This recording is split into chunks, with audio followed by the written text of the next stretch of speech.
Okay, so we're going to go in, of course, obviously the most important or interesting or on top of the agenda would be the speech tonight. The Prime Minister Netanyahu is polishing his last words. And I would want to start with you, Dr. Steinitz. You know, I think there are two things in common regarding the deal, the Iranian deal, and the elections. It's not a guarantee that there will be a deal, and at this stage, it's not a guarantee that Benjamin Netanyahu will be the next prime minister. It's not a certainty. And the question is whether it is worth the political gain from this speech to jeopardize the relationship with the United States. And I want to quote President Obama, who gave an interview yesterday saying that the speech is not going to destroy the relationship, but it is indeed distraction from preventing Iran from being nuclear. And I can't think of anything more clearer coming from a president regarding an action of the Prime Minister of Israel. Dana, the only thing that is guaranteed is that you will be the next moderator in the next elections again, whatever the results are. Now, with regard to Iran, this is really #1 priority. I would like you to start with the speech, not with Iran. With the speech on Iran, yeah, but I'll explain the importance of the speech. Give me the freedom of speech, okay? With regard to Iran, this is really #1 priority on Prime Minister Netanyahu's agenda, and rightly so, because all other threats from Gaza, Hamas, or Hezbollah from Lebanon are security threats. But Iran might become an existential threat to the very existence of Israel if it gets nuclear. Now, the speech is extremely important because we are struggling against the Iranian nuclear project on several different tiers or levels. The intelligence, and I'm unable to elaborate, but we are doing a lot about this.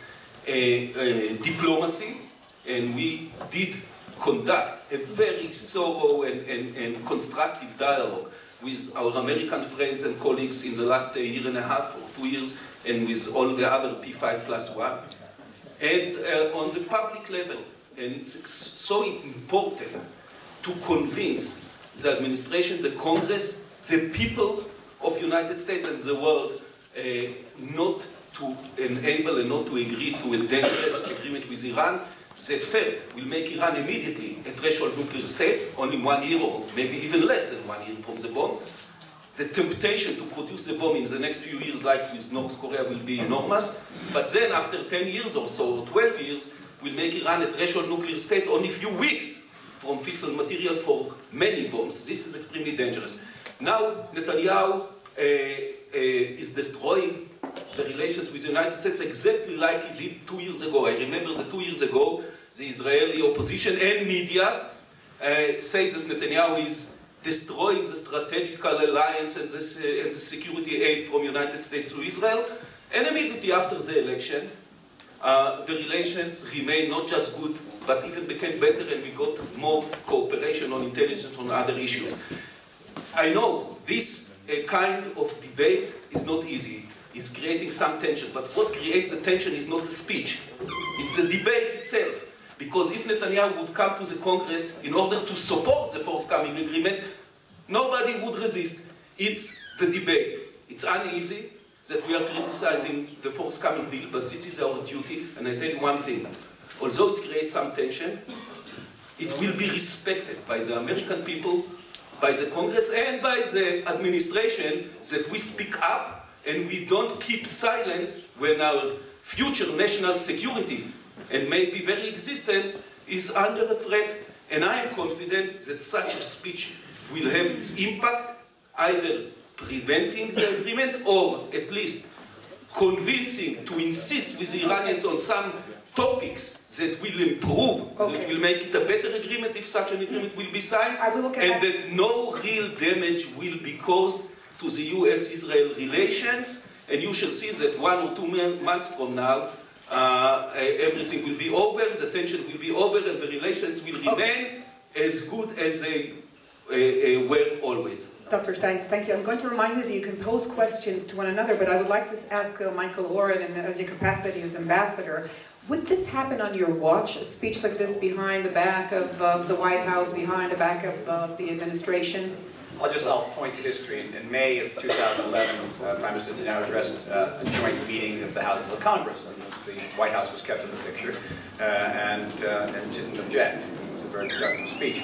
Let me go back to some of the things that have been said here before. I participated in those talks.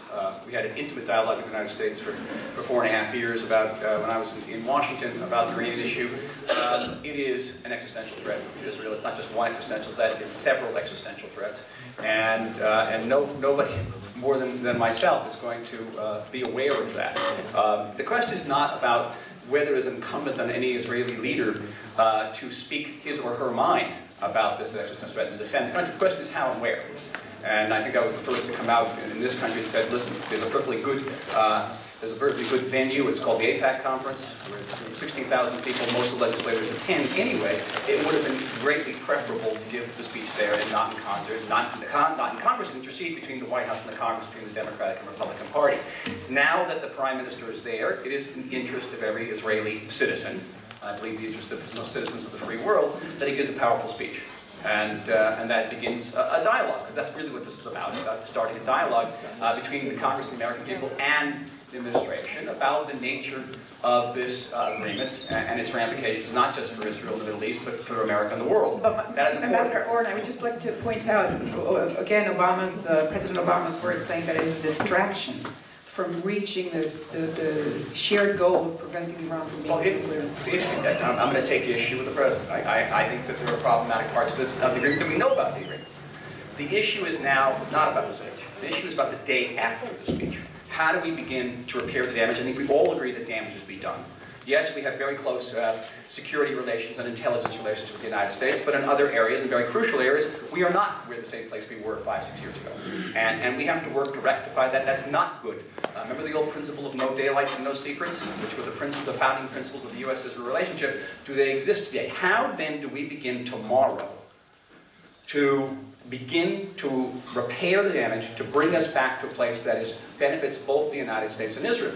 And I will strongly argue that we have to be proactive on many fronts, but particularly on that, we have to answer that one question, which I would get repeatedly in Washington, by both parties, by the way, Dana, was, what is our end game? What is our end game on the diplomatic front, meaning the Palestinians? Where are we heading? And I was never able to give an answer. I haven't heard an answer yet today. We're going to hear different answers from different people today. I don't think that they're necessarily attached to reality. And I'll tell you why and what we think we should attach to reality. But we have to begin that process tomorrow. Yaakov Peri, we heard over the last week, and there was an interview with the head of the Mossad, former head of the Mossad Dagan, who actually fingered out and pointed Netanyahu as responsible for preventing Iran from being nuclear, not taking the necessary steps. Do you agree? Yes, in general I agree. Israel cannot allow a nuclear Iran which will drag the whole region, the whole Middle East, and menace the Western world on an arms race, which will bring the entire region into an existential danger. The deal with Iran, if it will happen, is a bad one. But by any deal or this certain deal? I'm not going. I'm talking about this certain deal, which didn't occur yet, and we heard yesterday from Obama that the chances that it will happen are still 50-50. Though Secretary Kerry is doing his utmost efforts. And I think that by going to the Congress, by insulting the White House, because in those very deep and profound relations, personal sympathies, understanding are of high importance. And I think, not like my colleague Minister Steinitz, that the argument is not about the issue, or the issue that the argument are about the debate. And the debate and the fact that our Prime Minister is in Congress, and I'm not going to attack him personally because there is an American saying who says politics ends at the water edge. And we have to follow it. But I think that by going to the Congress, Prime Minister Netanyahu is harming the subject. Almost nobody is talking about the subject. Everybody is talking if he should go, he should address, and not. And I think we are harming the very deep relationship. But if you look at his track, but if you look at the track record of the Netanyahu's administration in the past 6 years, do you agree with Dagan, the former Mossad, head of Mossad, saying that if you check the actions, then you can see every mistake was made? No, I wouldn't say that every mistake was made. I am saying that Netanyahu has a very important role, putting the sanction on Iran, the sanction who brought Iran to the negotiation table. Now, he is trying to prevent, at least what he says, of a bad deal, and he is doing vice versa. Now he is power. Omer Bar-Lev, if you listen closely to what the head of your party is saying, Herzog, he makes a point of saying that he doesn't see differently from Netanyahu regarding the deal. He opposes a bad deal.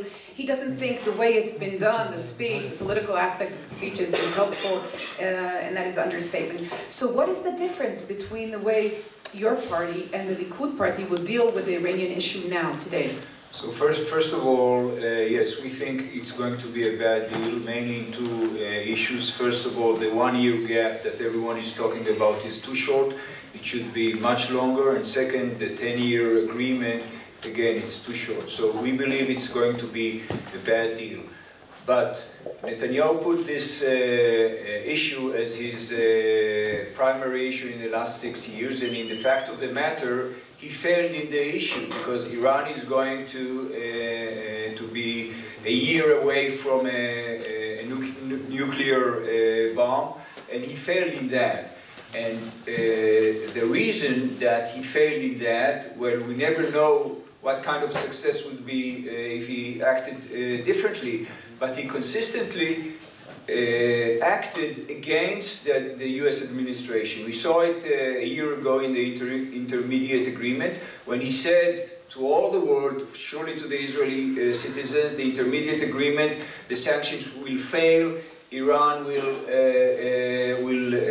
its economy will be stronger and stronger, and in the fact of the matter that the intermediate agreement, the sanctions didn't fail. Iran's economical situation today is worse than it was a year ago. And again, he continues in this same way. And we, Israel, we lost 3 times. First of all, he didn't succeed in achieving his goal. Second, he ruined, if I may use this word, our current relationships with the U.S. And you know, it's not that I'm saying it; U.S. officials are saying that. Obama says it's unshakable and not going to change. And the third point is that if Israel will have to use its last ability to confront Iran from achieving a bomb, which is a military operation, the U.S. support, at least silent support, as we say, is crucial for that. And I believe that in the way that Netanyahu chose to work or to operate against the U.S. administration and especially against President Obama, I think, as I said, we lost 3 times. And our capabilities to stop the Iranian getting closer to a nuclear bomb are weaker today than they were in the past. I want, just with your permission, Dana, to add 1 sentence. We are talking 24 hours about the Iran becoming nuclear, non-nuclear. We are neglecting or forgetting the fact that Iran is the most active and aggressive state in the world, financing, supporting terror. The agreement doesn't take that into account. Doesn't take into account the missile system, or doesn't take into account the weaponization. We are talking about a country that supports the Hamas, supports the Hezbollah, and it's a terror state. So we shouldn't forget this effect as well. Which brings me, Dr. Steinitz, I would like to address a question because we're running close to ending this part of the debate. Take me to the day after. Even if Prime Minister Netanyahu gives an eloquent speech that we're sure he will give, and that even if he has standing ovations, which we know he will get, and even if he can, and if he's elected again or can form a government, and is invited, as President Obama said, to the White House, which he will be invited. What next? What if there is a deal? What does Israel do? They didn't listen. There is a deal, a bad deal in the eyes of Israel. What is your policy then? First, I want to salute to my friend Yaakov Peri that even in this time of elections, gave Netanyahu the credit of his success to exaggerate, I'll be thrown out from the parliament. But you gave him the right credit that Netanyahu did. That will be off the record. Netanyahu's previous speeches and policies did encourage the United States and the world to put such tough sanctions. This is very important credit. But if you're saying that, let me be... No, I didn't finish yet. Yeah, let me just quote President Obama on that, saying that Netanyahu, he just said that yesterday, Netanyahu made all sort of claims that was going to be a terrible deal. And it didn't turn out. So, but secondly, that is on the record. I want just to emphasize that the tension or the little bitterness between the two sides, it's not because of the speech, it's because of the debate. Exactly like the interim agreement, when we say it's a bad agreement, it creates some tension, but then we overcome the tension and we create wonderful dialogue. And I want to emphasize, we are grateful to Obama and to Biden and to Kerry, and also to Wendy Sherman. And still we have some deep differences. Please take me to the day after. There is a deal. First, I hope that there is no deal, or at least not such a bad deal with many loopholes. And some things are not concluded yet, and therefore the speech is so important. For example, it might be the case that the number of centrifuges is almost concluded around 6,000 or a little bit more. This is very bad, it's less than a year. But the issue of the R&D on more modern and much more efficient centrifuges is not concluded yet. And this is extremely important. So the speech might have very important impact, and therefore it's so important in this time that he's speaking there. And I'm confident that substance will be also, it's already happening, will be also discussed. Now I disagree with my friend Michael Oren. I agree with President Obama, who said that the relations today were improved and the security and intelligence cooperation between the two sides are better than 6 years ago and not worse. That's what President Obama was saying, and I agree with him. The relations and the cooperation is better than before. Unfortunately, you didn't give me the answer on the afternoon, but we will have to consider the deal. And if Iran, I'll put it only this. As Prime Minister Netanyahu emphasized, all the options are on the table, and we are a sovereign country, and if our national security and existence is another threat, we will consider what to do. We are responsible for our existence and future. We respect the friendship, very important friendship with the United States. We are grateful for this friendship, but we are responsible for our national security, and therefore, first we speak up, and then we will consider what to do next. Omer Bar-Lev, I want to pose this question to you. If Yitzhak Herzog and Tzipi Livni manage to form the next government, and in fact he is Prime Minister, there is a deal, what happens the day after? So first of all, it's not if, it will happen. But second, Omer, here the majority are not voters. And if you are saying that it's going to happen, you are frightening the real voters. But they are spreading the word. I think that, as we all know, even if the frame agreement will be signed by the end of March, the details are to be signed or to be negotiated until July or something like that. And I believe that we will work together with the administration in order to influence that the details will be more favorable for us. I believe that we will try to,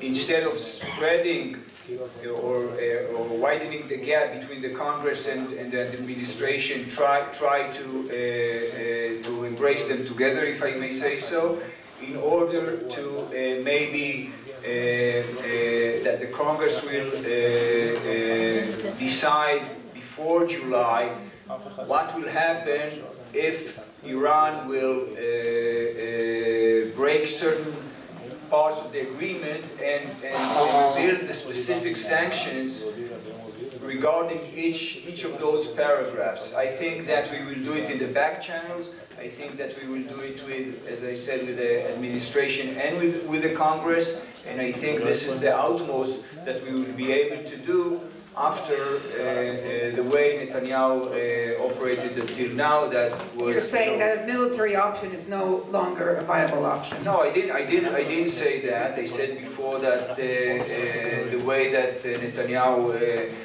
dealt with the issues weakened the military option. But I believe that we will try to, as I said, to influence and work with the administration and with the Congress. And I believe that this will regain our capability to have a military option if this will be the last option. Okay, we can rest, we are already doing it. Michael, with your permission, I'll take the question from the audience, or do you want to pose a question? Very quick statement. Israel always has, as a sovereign Jewish country, we always have the option to defend ourselves against any Middle Eastern threat or combination of Middle Eastern threats. That being said, we're still going to have to think about that. Not to belabor the point, but think about the day after. And we have to strive to achieve the best possible deal. You know, the Prime Minister often sees himself in Churchillian light. And he's going to get a statue of Churchill today. Yeah, he's going to get a statue of Boehner, a little miniature Churchill. In Churchillian light, this is not the end. This is at the beginning of the debate over the Iranian nuclear deals. At the end of the debate, it's maybe the end of the beginning as we go into a long discussion about what will be the role of Congress's ability to have its say, to maybe vote on this issue. We'll be able to continue to let our interests be known. But at the same time, we have to continue to provide security to the state of Israel on other fronts, including the Iranian front. And we should have not just an iron dome militarily; we have to have a diplomatic iron dome. We're going to get to that. Last point, Donna. I'm going to have the breakout capacity too. Last summer we saw what happened during Protective Edge when we had a military iron dome, but we didn't have entirely a diplomatic iron dome. There was important munitions supplies which were held up by the administration. There was a whole issue of Ben Gurion Airport. We have to think again about the day after, how we ensure our security through a holistic approach to our foreign relations. Okay, I would like to take a question from the audience, and I would have the mic given to the BBC Middle East correspondent, Kevin Conley. Kevin, your question to the panel. Yeah, hi, good morning, gentlemen. Can you just tell us what you think Mr. Netanyahu can achieve by speaking in Congress that he couldn't have achieved without speaking in Congress, beyond giving himself a global platform 2 weeks before Israel votes? First, the date of the speech was dictated not by the Israeli elections, but by the deadline put by Kerry and Zarif, that they want to conclude at least the umbrella agreement, the principal agreements, until 24th of March. Second, I think that this speech is not important, it's very important, it's already has some impact. When the parties, not just the American, also the P5+1, know that we are watching the agreements, that we have our own reservations, and very serious reservations about some major items in the agreement, I think it's helped to insist, it's helped not to make more concessions to the Iranian and to make some further demands. By the way, so it was with the interim agreement. We had bitter debate with all, including the Americans, before and after the interim agreement. As a result, the French were convinced in the last moment to put some remedies into the interim agreement, including the dismantling, that was not included in the initial draft, the dismantling of the medium-range 20% uranium stockpile. So by such kind of dialogue, and sometimes, if necessary, criticism, you can achieve at least something. And it's true that criticism, when you are saying this is not enough, this is insufficient, this is a bad deal, naturally creates some tension. But sometimes this is a must. And it's necessary for us, you know, nobody can expect Israel to keep silence. The Iranians are speaking, the Americans are speaking, the Europeans are speaking, and the only country that is directly threatened by Iran to be eliminated from the map will keep silence, So our Prime Minister is fulfilling his duty, and I'm confident that he is doing the right thing, and I'm confident that this tension will be overcome. You couldn't have waited 2 weeks? No, because it's already the end of March. By the way, I want to say about Michael Oren, when he was still ambassador, he was extremely helpful in helping me to create this especially intensive dialogue, strategical dialogue on Iran with the Americans, and he participated in the first meetings. And he will remember that despite our criticism, we managed to establish such a dialogue. But that dialogue was in the context of very strong bipartisan support for the state of Israel. Which will remain. Gentlemen, this is the foreign press, Which will remain. I beg to differ. I think that the speech will not, my assessment of course, will not help not to close the deal, or not to close the deal. And I have to be suspicious that the part of the calculation, of course we're Iran, but the majority are made for internal reasons. The Likud wasn't in his highest shape in the last weeks, and Netanyahu thinks that the Israeli public will support the Likud party because of the standing ovations, etc. And I hope, actually I'm quite sure that he is wrong.